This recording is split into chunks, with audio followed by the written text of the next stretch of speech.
I was looking at Eventbrite recently and I came across something like I feel like I can't pass up. The title here is Networking and Brazilian Barbecue. So right off the bat, I'm hooked, okay? So, networking, I'll be able to meet some new people, make some contacts, get a nifty stack of business cards from all the people I meet and probably throw those away because I don't like cluttering my place up with business cards. But who knows, maybe I can make the right business connection and get somebody that'll skyrocket my career right into the stratosphere, right to the very top of business itself. Who knows?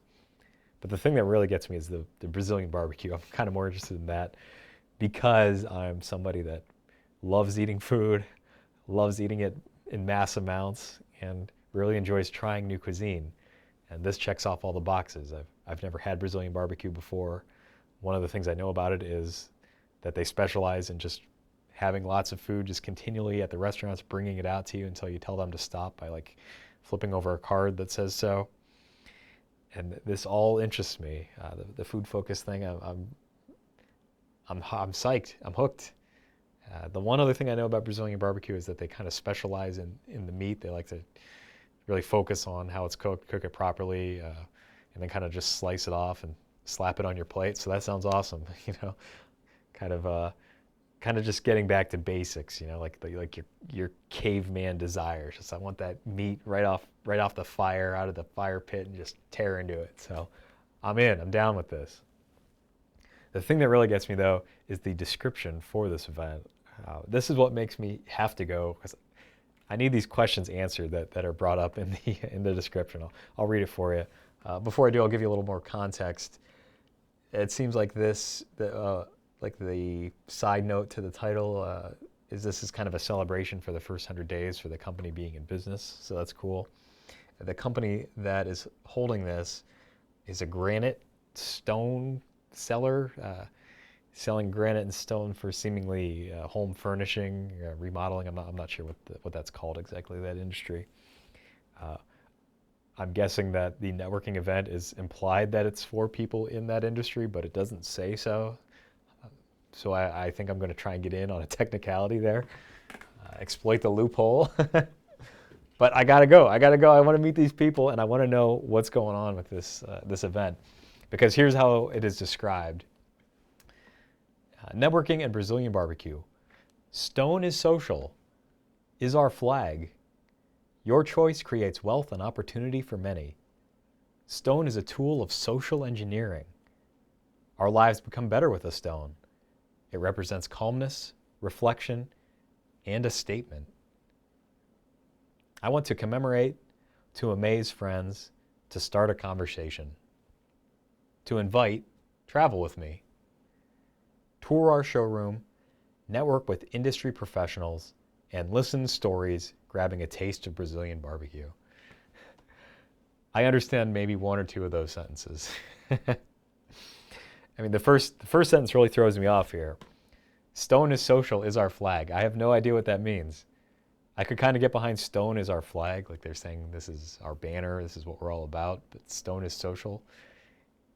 If I had to think of something that's the opposite of social, I would say a stone. It's something that just lays there, but maybe the people here will teach me to think differently about stone. Maybe I'll realize that, there's much more to stone, like it's the tool of social engineering. The only thing I know about social engineering is it's what hackers do offline or to help in their hacking. It's essentially tricking people into giving away their passwords. Maybe stone was the first implementation of that. They had somebody carve their password into stone thousands of years, hundreds of years ago. I don't know. I can't figure it out. I cannot figure it out. Our lives become better with a stone. That's pretty straightforward, but I like that it says with a stone. It's like the pet rock. Your life is just better with a stone. And it represents calmness, reflection, and a statement. I have no idea. This is digging pretty deep, though. I feel like this might be maybe a cult that worships stone, or maybe stone means something else. I really can't be sure. I feel like I have to go to find out. The one thing I did do to try and get more insight was, check out their website here, which is pretty basic. It's like kind of just a gray background with black text over top. But hey, they like to focus on the work they do and maybe not on making a beautiful website. So I can't fault them for that. But so here is their company page, their About Us, to try and get a little more idea what they're about. And spoiler, I don't think I learned much more, but we'll see. Maybe we can glean something together. We're all born with a mission. Life is a stage, and each one plays a role. Here at our company, we fully live our cosmic assignment to source and bring the strengthening spirit of natural stone to the U.S. market. They live their cosmic assignment. I mean, you got to love somebody that commits fully to whatever they do. And when you say it's your cosmic assignment to sell stone to the U.S. market, that's, you've got some resolve in what you're doing. I can appreciate that. The thing that still makes me wonder is they're bringing the strengthening spirit of natural stone to the U.S. market. Again, this seems like it could be some kind of cult. But maybe they just love selling stone that much. This is how they think of it. It's in their DNA. Stone is the strengthening spirit, the social bond that brings everyone together. I don't know. I'm hoping this is all literal. I mean, it reads like it's a poor translation, but I'm hoping this is exactly what the owner and the people working there feel. And yeah, I don't know, because it does seem to make sense. Like, I get what they're saying. It's kind of stated a little bit odd, but it seems like they're being clear in the message. Let's continue on here. At our company, our satisfaction is to see the happiness of homeowners' eyes when enjoying their granite. So yeah, they want happy customers that get their granite. Our decisions in sourcing and selecting raw materials overseas have great influence in what is available to the residential and commercial industry. Okay, yeah, it's a pretty basic, pretty straightforward statement there. We very much respect that. You gotta love it when after you say something, you're like, and I respect myself for doing this. Reason we bring only the best from the best factories where we see the owners walking on the floor.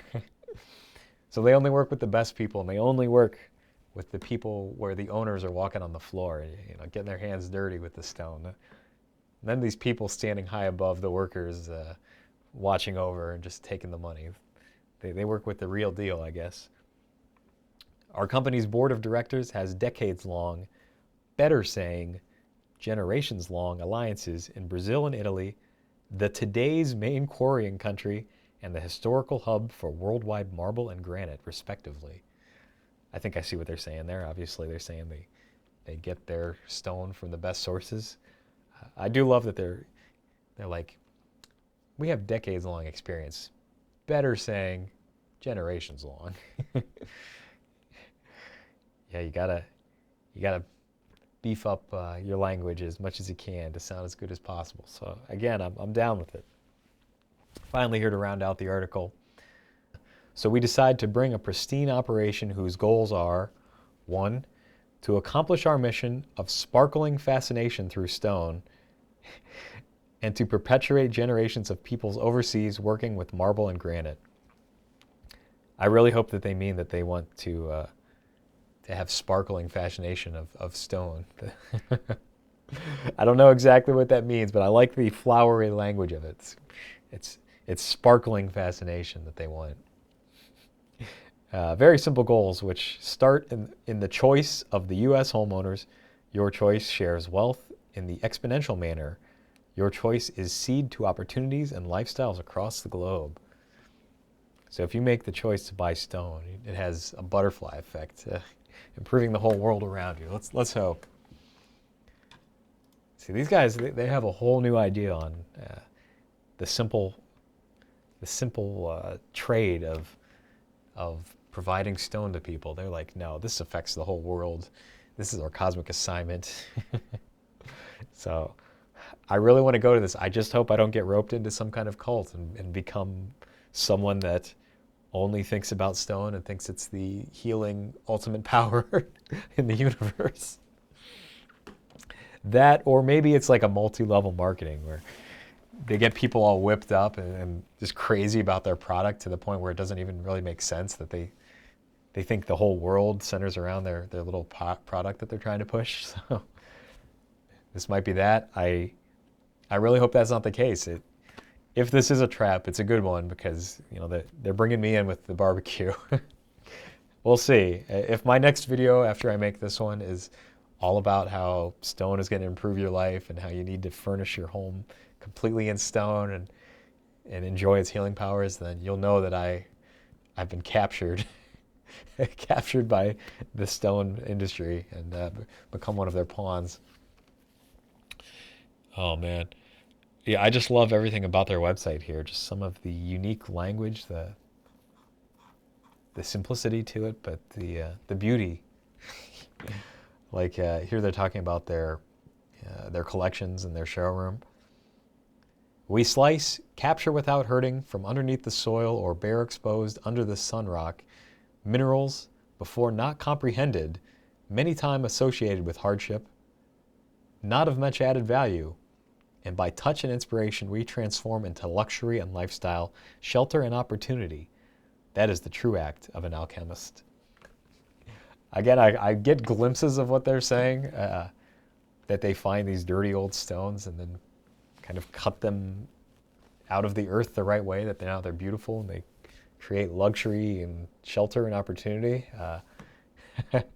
I don't know how these minerals were never before comprehended. It's like people didn't understand that you could do something with a stone. Maybe that's what they're saying. It's like, I thought, the stone was just meant to be under our feet, but these people are pulling it up from under the ground. They're making things out of it. I couldn't comprehend that. It took these people to do this. But one final thing, my favorite thing, is they have a little news section here, a couple of news articles. And here is their very first log entry into their news selection, but it seems to be just, I'm guessing, the owner talking about, again, why stone is amazing. But it's probably my favorite. I mean, it starts off, #Stone is social. So apparently that's important. This is the crux of what they believe, is that stone is social. Natural stone is a fascinating industry that fires social engineering. Again with social engineering. Maybe I have the wrong understanding of what social engineering is, but I thought it meant tricking people into giving away your password or like doing phishing attempts to make them click the wrong link or something. But who knows? Maybe this goes back deeper. I mean, it seems like all the language they're using, all of this is very philosophical. So I don't know how much of this is metaphor and how much of this is just them stating this is what stone is and what stone does. But to continue on, to slice a boulder of rock, that captivating moment before hidden underneath the soil or in an isolated countryside, it has required the human talent, the innate human drive to find a new stone, to cross dirty roads and open a new quarry. It requires the human talent to identify if that is, in that season, a viable stone to the market, and the human courage to decide to slice the mountain or not. It requires the human-based friendship to push forward an endeavor, arrange the transport of equipment, the construction of roads, the contracts with landowners and government bodies, all this before slicing the first block.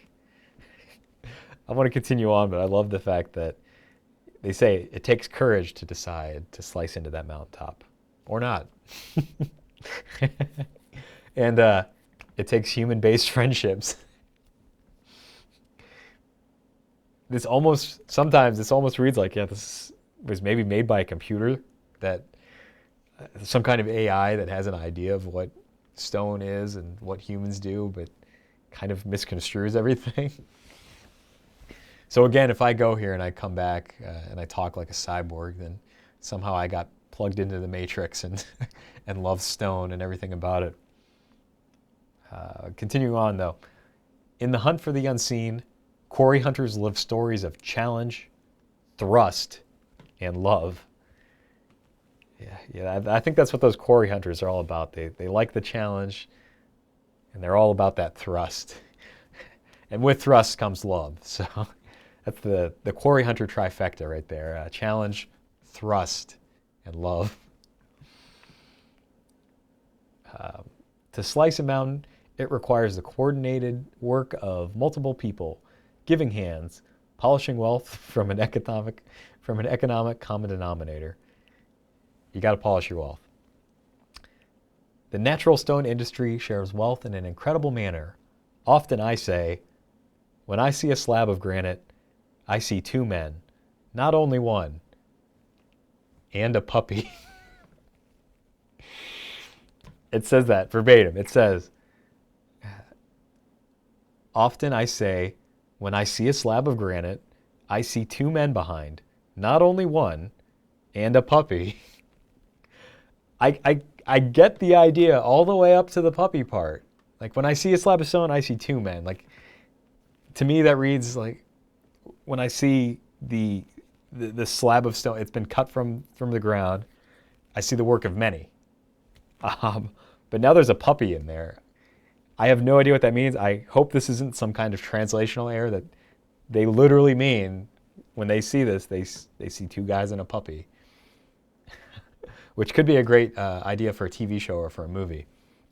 Two men and a puppy. It just has that. It has a good ring to it. So these people that are making this, they could be geniuses. I mean, two men and a puppy.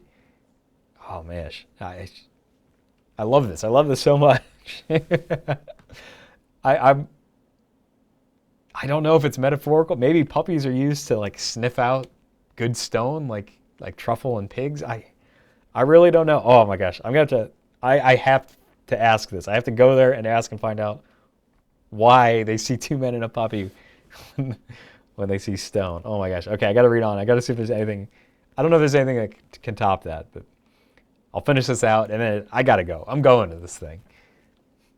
Beyond the indirect employment of quarry hunters, lawyers, engineers, technicians, the natural stone industry shares the wealth by building roads in many times undeveloped communities, also providing local government and above that, career in places with scarce options of living. So stone enhances the communities where quarries are made. With granite routes, diverse business see profit. Grocery stores, hotels, restaurants, gas station.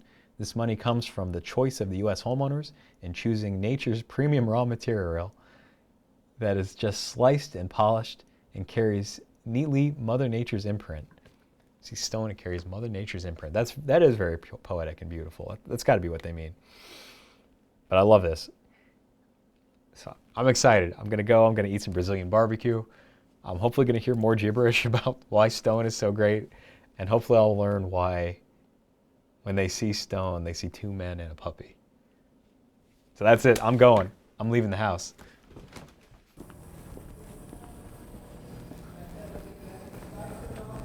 It's smoky in here.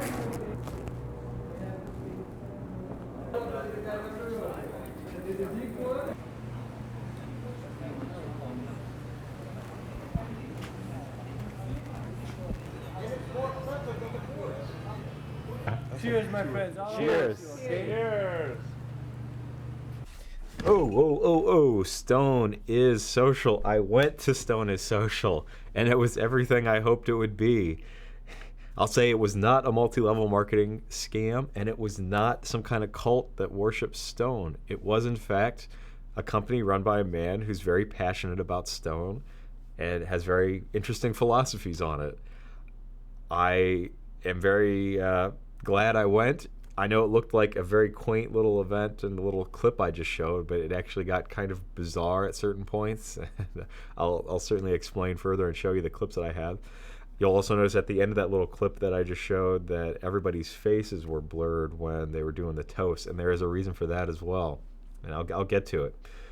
But I'll just say, yeah, it was a company where this person had all these ideas about stone, and I'm glad that there's someone out there that exists like that really looks at the thing that they work with in a very philosophical way, even if it's something just like stone that you just kind of pull out of the ground.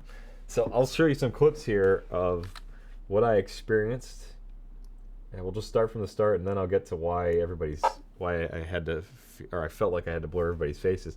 So I immediately come in there into the little warehouse. Oh, it's a big warehouse. It's very smoky. There's like haze like all around the lights you can see, but just throughout the whole warehouse.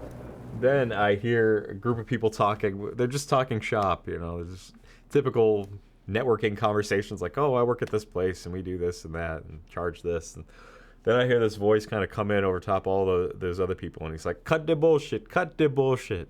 Stone is social. Stone keeps people out of trouble. Stone brings people together." And I'm like, and this is just me hearing it from like around the corner. I'm like, okay, this is the guy. This is obviously the person that wrote everything. So I make a beeline to that area, and I think I caught a lot of that on film here. Let's take a look. Stone takes people out of trouble. Okay? Stone empowers people. Yes, Stone is social. Then after that, he explained to everyone that Stone empowers people. Stone keeps people out of trouble. He sees me with the camera. He's like, "Hey, photographer man." Photographer. Hey, yeah, my name's Daniel. yeah. How are Daniel. you? Good. Good. I'm very good. You look like a model. So what do you know about me? Not much. I saw the listing and it was very intriguing. Like Stone is social. Thank you. It very much interested me, and I saw it was a networking opportunity, and I loved everything I saw. Okay. So he offered me beer, which I declined because I don't really drink a lot. Then he offered me a juice box as the next thing, which I just think that's so funny. It's like, "Oh, here, have a beer." I'm like, no, thanks. Well, then a juice box. Eric, please, Bud Light, Take a Budweiser. beer. I don't really drink, but thank you. Juice then. Yeah, juice. I'm a juice. Yeah, you look like a very behaved guy. It was a great juice box. I haven't had one of those in a long time. He then again tried to push some more booze on me because he had various liquors, vodkas, I think, that were from Brazil. He was very proud of them. These were like the best vodkas that you could get from Brazil, which I think I did try some later on because he was very convincing. I think during that toast. But yeah, then after pushing some of the vodka on me, he showed me some of the food and explained all about how it was, traditional to Brazil, and it was great. Yeah, I had some of the steak, some sausage, some kind of black bean dish that he said was flag carrier dish or something of that name, where traditionally in Brazil, the people that march and carry flags eat it to kind of keep their energy up. So all very interesting. Very passionate guy, knowledgeable, proud of his country. Glad that he's in America, proud of America as well. Then he took me to show me some of the stone, and I got to learn some of the stone philosophies. One came from the volcano. It's a Whoa. stone. Okay, yeah, it's an agate. That's cool. All right, thank you very much, Eric. That's very dramatic, It came from a volcano. You said very heavy. Very heavy, okay. Very heavy, yes. This one too, it's my red agate. Okay. Red agate. It looks like you. It kind of matches Okay. with you, doesn't So it? it matches. Yeah, I think you're right. It matches with you, yes. Yeah, This I one think- matches with let you. me Kind of see. fashion, kind of me very see. millennium, very modern. Millennial. Let's. Can I take a picture of you? Yeah. So we go. Very millennial, very modern, very passionate. That's the stone that represents me. I think I was also wearing a shirt that looked kind of similar to the colors, but this is the stone that represents me. So I'm glad I learned that at least. Here's where he shows me a stone that was made with the merging of two stones through a volcano coming in. Let's say 1 billion years ago. 1 billion. Uh-huh. Billion. This was just a smoky quartz with a lot of pyrite, fool's gold. Okay? Oh. You see the fool's gold, the pyrite when you flashlight? Here you see. Thank you, Eric. The sparkle. Yes. The diamonds, they sparkle, Oh. yeah. Then a volcano came on top of it and fueled it. I call #LoveStory. Okay. Hashtag a smoky quartz, then a volcano came on top and fueled it. Yes, fueled it. See? So he kind of sees love and sex when he looks at some stone, and he reiterates that point a little bit later on even. #LoveStory. People, we build love stories on top of stones. We fuck on top of stones. We make love on top of stones. We build histories on top of stones. So there we have it. We make love on top of stone. But we also build history on top of stone, which I can't dispute that. Another one, stone is social. We slice mountains and we generate wealth. Okay? So that's all about it. We see the mountain. Okay, your choice, the choice of the US homeowner. The homeowner in the US generates opportunity to people in Brazil, in Africa, in India that didn't have the opportunity before. But now they have. Then, in addition to stone is social, he had another hashtag, which is stone is content, which he explains further. Thank you very much. Eric, what I say, stone is the content. Let's say Ford, the car manufacturer. What Ford. do they struggle to create a content? A content? How? Yes, you know that. You are a young guy, you know that. Ford, how do they create a content that entice to you? Oh, yeah. Airbag doesn't, sorry, fucking entice to me, and this and that and this and that. Stone, that's the content. So I have hashtag stone is the content. Another hashtag I have. So there we have it. Stone is content. Ford just can't compete. You know, nobody cares about airbags or anything, but stone, that's what gets people excited. That's the content. I love it. This guy loves stone so much.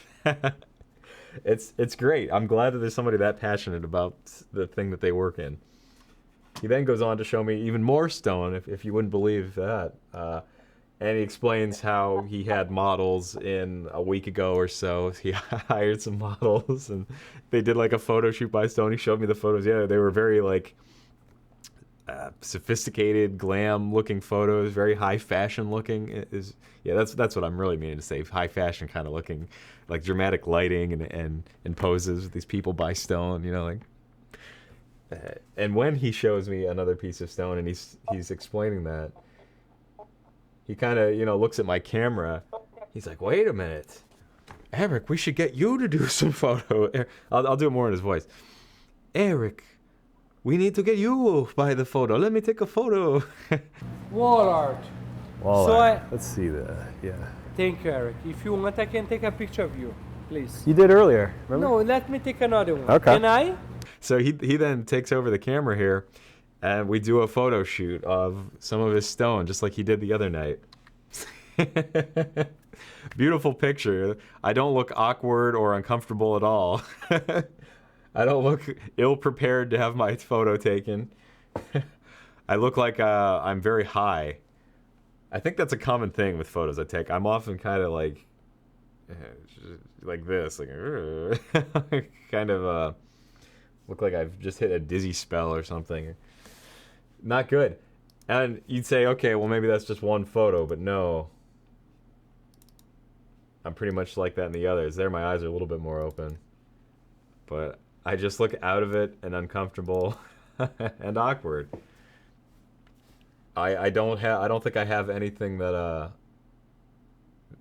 model needs to nail like a pose or a look. I just kind of stand like a pile of bricks, I think, like here, which maybe that's fitting with stone. But anyway, we got some good modeling photos for him. I think I did get a photo with the stone that represents me. Here's that one again. Maybe I need to buy it. There we go. I'm standing by it. There I am. I'm cheesing it up in that one. So maybe that's the key. You just have to stand next to the stone that represents you and that embodies you. So maybe I'll buy that someday and get it for my house, because it'll be a stone reflection of me.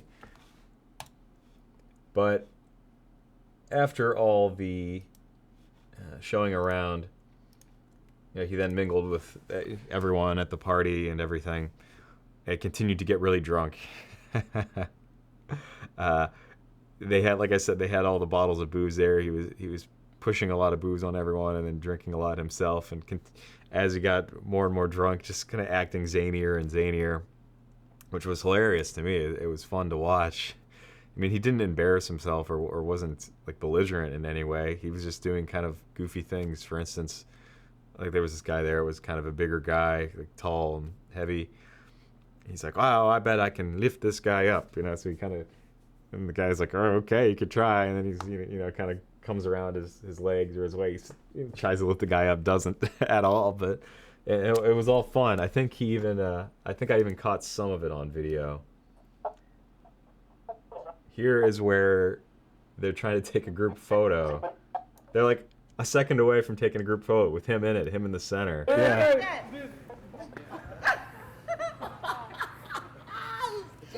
That's what he did to my dog. And terrified it. Somebody hide the boots. My favorite part about that he darts off around like a monkey. He just doesn't do it for, I don't know, 20 seconds or whatever. He does an entire lap of the warehouse, which I gotta respect. This guy commits to whatever he does. It's like if he's gonna sell stone, he's all about it. If he's gonna run around like a monkey, he's doing a full lap of the warehouse. So it continued on like that, just him getting really drunk, other people getting drunk as well, and everybody pretty much having a good time, but getting kind of wild, I suppose. Kind of where like it's where the sober people were like, maybe you should stop just for your own health, just so you're not like, incredibly hungover tomorrow. His wife was the most upset, though. She was getting more and more angry as he continued on, to the point where she was just shooting daggers, and you could tell she was just incredibly annoyed, just staring him down often. And she got so annoyed to a point where she then took all the hard liquor bottles and just unscrewed the caps, even the ones that were sealed up and not touched yet, and just pouring them out onto the floor in the warehouse. And that was ending towards the end of the night. Once somebody starts doing that kind of stuff, it's probably time to go. I probably should have left around there, but I didn't.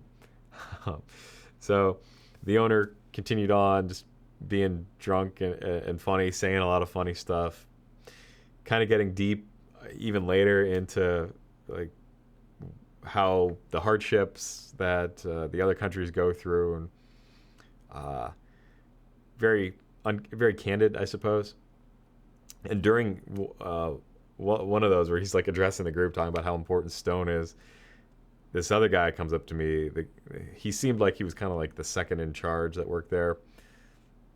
He seemed concerned that I was filming, which I'd already been filming for, I don't know how long I'd been there, an hour and a half.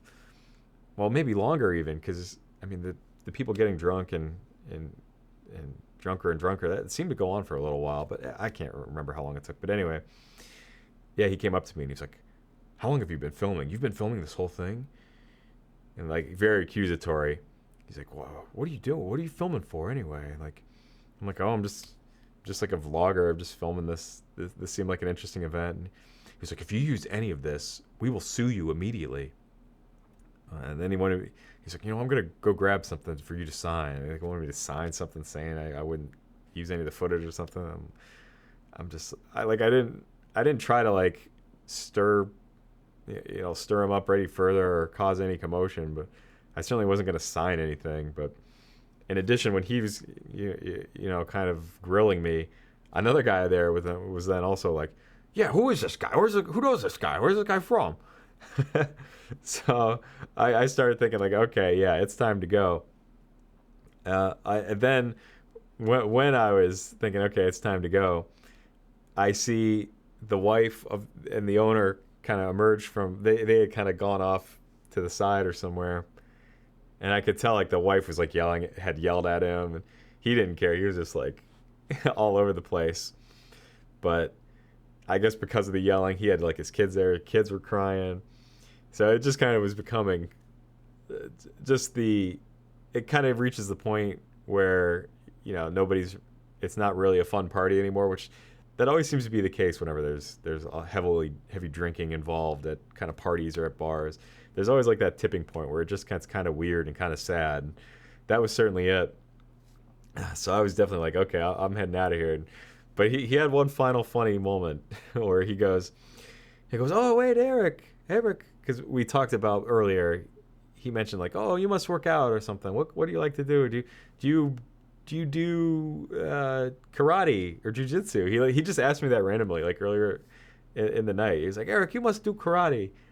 I was like, no, but I do have an interest though in boxing and Muay Thai that I've just been like researching and like looking on the internet and kind of practicing on a heavy bag at the Y. He's like, Eric, later we must try and go do kicks. So that was earlier in the night. But then when he sees me after everything's crazy, you know, people are accusing me of trying to be some kind of saboteur or something, trying to take photos and dig up dirt on them. That's what I feel like that they're accusing me. So when we're in that part of the night, you know, the wife is just incredibly irate. He's like, Eric, remember, we must kick things. I know I have it on video somewhere. It's like, let's kick things. Eric, the Daniel. Kung Fu guy. Hello, Kung Fu. That's how you. are good? Yeah. Are you ready to kick some things? Let's kick some things, sure. Yeah. No, we're Yeah. not taking anything. Anything. And I just kind of trying to be agreeable and fun. I'm just like, yes, yeah, let's go kick things. Just kind of funny rolling with it. Then everybody's like, no, we're not kicking things. That's not happening. Like they're like, we're putting a hard stop to that. So I was like, okay, yeah, it's time for me to go. I'm not winning any favors with anybody here now except for the owner. So I head out, and that was my night. That was my experience there. I'm glad I went. I had a great time. I'm glad that I know that there's someone out there that exists that just loves the business they work in so much and has these passionate philosophies on it. And even though I was threatened to be sued if I did anything with this footage, you know, I'll blur the faces, but I'm still going to make this video, obviously. And I'm glad I did it. I'm glad I'm making this video. You know, I feel bad that I was wondering if this was some kind of scam or kind of making fun of the wording in in the descriptions, you know. I need to be more like the owner here, who was just immediately inviting, extremely generous, always offering me more food, more drink, and he would really listen to you when you talk. When I would say, oh, yeah, this is interesting, this piece of stone you have here, he'd be like, Eric, thank you, yes, this means a lot. Like, he was just a very generous person all around. Like I loved when he would always address me. He would always be like, Eric, we need to do this or something. Like he would just say my name in a way that like he's like, I care about you, Eric. Let's go over here. Let's try food, Eric. You need to eat more. So just a great guy. I'm glad I met this guy, and I'm glad that there's events like this where people show off all their stuff and all their beliefs. So it was a great time. I guess I'll leave you with this. You know, we should all be more like this owner here, and I'm going to try to be more like it and be more open and sharing with people.